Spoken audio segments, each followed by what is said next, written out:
વિદુર નીતિ।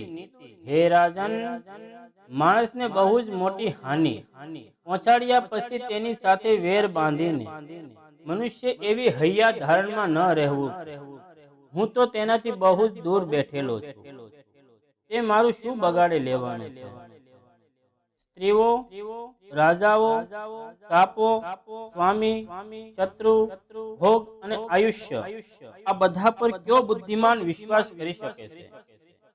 બુદ્ધિરૂપી બાણથી મરાયેલા મનુષ્યને જીવાડવા માટે નથી કોઈ ઔષધિ, નથી કોઈ વેદ, નથી યજ્ઞના મંત્રો, નથી સત્કિત વાછણ વગેરે મંગલ કર્મ, નથી સંમોહિતની જેવી કોઈ વિદ્યા, કે નથી પારાયથી સિદ્ધ કરેલી કોઈ જડીબુટી।